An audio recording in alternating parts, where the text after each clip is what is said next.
नमस्कार माझ्या सर्व लाडके विद्यार्थी मित्रांनो. तर आजच्या लेक्चरमध्ये आपण घेणार आहोत बुद्धिमत्ता चाचणी विषयाचा चॅप्टर नंबर 2 तो म्हणजे मिसिंग नंबर सिरीज आणि रॉंग नंबर सिरीज. तर आजचा हा व्हिडिओ जो आहे पार्ट 1 असणार आहे, त्याच्यामध्ये आपण मिसिंग नंबर सिरीज घेणार आहोत आणि याच्या पुढच्या पार्ट 2 मध्ये आपण रॉंग नंबर सिरीज घेणार आहोत. तर मिसिंग नंबर सिरीज म्हणजे तुम्हाला अशा प्रकारचे प्रश्न असतात ज्यामध्ये तुम्हाला 4-5 अशा संख्या दिलेल्या असतात लाईनमध्ये आणि त्याच्यापुढे क्वेश्चन मार्क असतो आणि या जागी तुम्हाला जो आहे तो कोणती संख्या येणार आहे हे तुम्हाला शोधायचं असतं. आणि रॉंग नंबर सिरीजमध्ये अशाच प्रकारे तुम्हाला 4-5 संख्या दिलेल्या असतात, त्यामध्ये असे कोणत्या लॉजिकनुसार बसत नाही असे चुकणारी संख्या तुम्हाला सापडायची असते, फाइंड करायची असते. तर चला वेळ वाया न घालवता आपण व्हिडिओला सुरू करूया.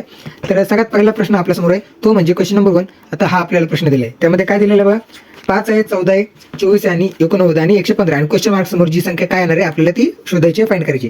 तर चला आता तर आपण काय करूया, आधी पहिला जो प्रश्न आहे तो नंतर घेऊ थोडा आणि दुसरा प्रश्न आपण सुरुवात करूया दुसऱ्या प्रश्नापासून. तर इथे काय लॉजिक भेटते बघा, याच्यामध्ये गॅप कितीचा आहे, तर याच्यामध्ये गॅप आहे 14चा. याच्यामध्ये बघितलं तर याच्यामध्ये आपल्याला दिसतोय की 24, 48 आणि 20 म्हणजे 44चा गॅप येतोय. याच्यामध्ये बघितलं 68, 70, 7, 5, 12 म्हणजे इथं 52चा गॅप येतोय. म्हणजे बघा इथं काही असं डिफायनेट काहीतरी दिसत नाही की लॉजिकमध्ये आपण याचं प्लस होत गेले, म्हणजे इथे 10, इथे 10 मध्ये 14 प्लस झाले आणि 24 आले. इथे आपण 44 साईड केले तर म्हणजे हा ना स्क्वेअर आहे ना क्यूब आहे.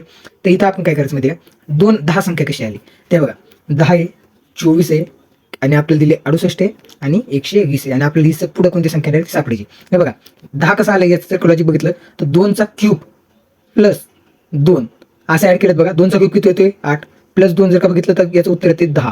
म्हणजे बरोबर आहे तो लॉजिकमध्ये हा लॉजिक भेटते का बघा. अजून 2-3 संख्या करून बघायच्या. तर आपण काय करूया, अजून या बाकीच्या 1-2 संख्या किंवा रिस्कच घ्यायची नसेल अजिबात तर तिन्ही संख्या आपण या लॉजिकमध्ये बसते का बघूया. 24 कसं आलं ते बघूया. आता बघा 24 जर का बघितलं तर किती 3 गुणिले 3 गुणिले 3 तुम्हाला क्यूब तर माहितच असेल, 3 गुणिले 3 गुणिले 3 हा आपण असा काढतो, क्यूब काढतो असा. आणि वर्ग कसा काढतो, तो वर्ग आपण काढतो 3 गुणिले 3 हा आपला झाला वर्ग आणि हा काय झाला घन क्यूब आणि वरचा झाला स्क्वेअर 5. तर 5चा घन किती येतो 125. आता याच्या आधी आपण काय केलं तर प्लस केलं, तर यावेळेस काय करणार आपण मायनस 125 मायनस ज्या संख्येचा घन घातला तीच संख्या मायनस करायची. 125 मधून किती मायनस करायची आता 5, म्हणजेच बरोबर मध्ये किती येणार 125 मधून 5 गेले किती येणार 120. सांगा मित्रांनो 6चा घन. तर 6चा घन आल्यानंतर मला सांगा काय, एक मिनिट जर कॅमेरा असला मला दिसत नाही लवकर. 6चा घन किती येणार मित्रांनो 216. किती येणार आहे 216. अरे 2116. तर 6चा घन किती येणार आहे 216. आता त्याच्यामध्ये प्लस करणार का मायनस, मागच्या वेळेस आपण मायनस केलं तर यावेळेस काय करणार आपण प्लस करणार, अल्टरनेटिव्हने चाललंय ना. तर 216 प्लस 6 हे बघा, ज्या संख्येचा घन घेतला होता 6चा घन घेतला त्याच्यामध्ये परत 6, 216 मध्ये 6 जर ऍड केले तर किती येणार मित्रांनो याचं उत्तर 222. आपले इथे उत्तर येणार किती 222. इथे वर घेऊया आपण वाटलं तर 222 जे आपलं फायनल उत्तर येणार आहे. आणि अशा प्रकारे जे मिसिंग जे क्वेश्चन मार्क आहे याच्या जागी आपलं काय उत्तर येणार आहे 222. तर हा झाला आपला क्वेश्चन नंबर 2. तर अशा प्रकारे आता आपण दुसरा प्रश्न सॉल्व्ह केला. आता तिसरा प्रश्न बघू. हा प्रश्न जरा सोपा वाटू शकतो तुम्हाला, पण तरी सुद्धा सॉल्व्ह करायचा प्रयत्न करूया. हे बघा इथे 6 आहे, इथे 9 आहे, इथे 18, इथे 85. जशा प्रकारे मी तुम्हाला मागच्या प्रश्नात सांगितलं होतं की जर तुम्हाला असं दिसतंय की इथे संख्या जी जरा स्पीड नाही झपाट्याने ती वाढत चालली, हे बघा इथे होते 6 होती, इथे 9 झाली, इथे लगेच दुप्पट 18 झाली, इथून लगेच 25 झाली. म्हणजे इथे एक मल्टिप्लाय होत असेल किंवा इथे स्क्वेअर किंवा क्यूबचं काहीतरी इन्व्हॉल्वमेंट असणार किंवा काहीतरी लिंक असणार, इथे तुम्हाला अशी समजून घ्यायचे आणि त्यानंतरच तुम्हाला मेथडने तुम्हाला जो प्रश्न ते तुम्हाला सॉल्व्ह करायचे. आता इथे सॉल्व्ह करण्याआधी तुम्हाला बघा काय प्रश्न आहे, इथे सॉल्व्ह करताना तुम्हाला लॉजिक काय दिसते बघा. 6 × 9 मध्ये इथे 1.5 ने मल्टिप्लाय केले बघा. 6 आधी 1.5 ने मल्टिप्लाय केले बघा. 1.5 किंवा त्याला आपण असं म्हणूया 1.5 × 6लाच ना. 6 5 जा 30, 6 पंचे 30, चला 1 6 1 6 6 3 9 आणि पॉईंट 1 येतं 9.0 म्हणजेच काय आता आपलं 9 येतं आन्सर. तशा प्रकारे इथे 1.5 ने मल्टिप्लाय केले चला, तर 9ला किती मल्टिप्लाय केलं जाणार 1.5 नंतर 2 ला, तर 9 × 2 म्हणजेच 18 आपलं उत्तर समोर येते. त्याच्यानंतर 18 1.5 नंतर बघा 5 पॉईंटच्या म्हणजे 0.5च्या म्हणजे अर्ध्याची संख्या तिने मल्टिप्लाय केली जाते. ते बघा 6 ते 9 पर्यंत जाताना 6ला 1.5 ने म्हणजे 1.5 ने गुणलं, 9 ते 18 जाताना 9 जी संख्या तिला गुणिले 2 केलं. आता 18 ने 45 ला जाताना काय आपण 2.5 ने मल्टिप्लाय करणार कशाला 18ला. ते बघा 18 × 2.5 त्याला मल्टिप्लाय केल्यानंतर बघा काय उत्तर येतं 18 5 जा 18 18 2 36 8 अधिक 54 18 4 72 18 5 90. तर 0 कॅरीला किंवा येणार 9. त्याच्यानंतर 18 दुने 36 36 आणि 10 30 46 46 मधून एक गेला 45. ठीक आहे, आणि एक 0 त्याच्यामुळे 45 45 पण 0 त्याला आपण फक्त काय लिहितो 45 लिहितो, जुळल्याची गरज नसते. ते बघा 18 नंतर संख्येमध्ये काय आलं 45 आली, म्हणजे इथे 1.5 2.5. आता 2.5 च्या नंतर काय येणार आहे मग 3. ठीक आहे, तर 3 ने मल्टिप्लाय करायचे कशाला 45ला. तर 45ला 3 ने मल्टिप्लाय केल्यावर किती येणार 45 दुने 90 45 1 45 45 दुने 90 45 3 135.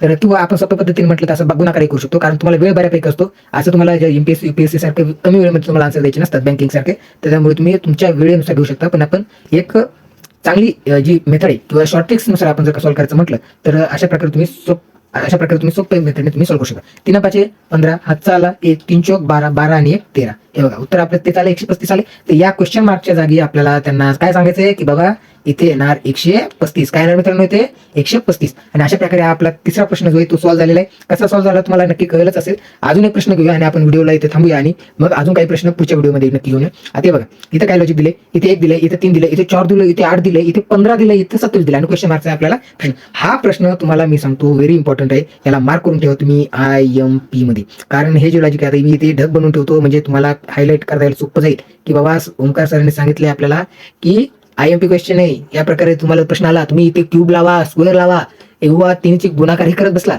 तरी सुद्धा तुम्हाला इथे चुकण्याचे चान्सेस असतात विद्यार्थी मित्रांनो. तर इथे तुम्हाला लॉजिक एकदम हटके. कमेंट मध्ये लाईक करा, व्हिडिओला शेअर करा आणि चॅनलला सबस्क्राईब करा. हा प्रश्न तुम्हाला आवडणार आहे आणि खूप आवडणार आहे. तर इथे बघा तुम्हाला परत एकदा लिहून घेऊ 1 3 4 8 15 27 आणि क्वेश्चन मार्क मध्ये काय आणणार बघा इथे 1 आहे, इथे 3 आहे, इथे जर लॉजिक तुम्ही लावले गेले इथे 2चा गॅप आहे, इथे 1चा गॅप आहे, इथे 4चा गॅप आहे, इथे कितीचा 7चा गॅप आहे, इथे 12चा गॅप आहे. म्हणजे गॅपचा ना स्क्वेअरची इथे काही देणं घेणं आहे की ना क्यूबची काही देणं घेणं आहे. इथे लॉजिक कसं असणार आहे कमेंट इथे बघा मित्रांनो.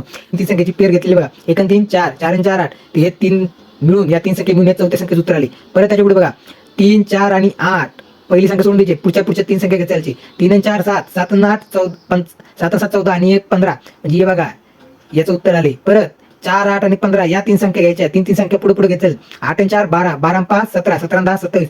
हे तर 27 उत्तर आले मित्रांनो. आणि आता परत 8 15 आणि 27 या 3 संख्येची बेरीज करायची. आपल्याला क्वेश्चन मार्कचे जे उत्तर असणार आहे ते आपल्याला भेटून जाणार आहे. तर 8 आणि 15 23, 23 आणि 7 30, 30 आणि 20 किती 50. किंवा तुम्हाला समजलं नसेल तर बघा काय आहे 15 27 आणि जी तिसरी संख्या आहे ती 8 आहे. 7 आणि 5 12, 12 आणि 8 20. हातचे आले 2, 2 आणि 1, 1 आणि 2 3, 3 आणि 2 5.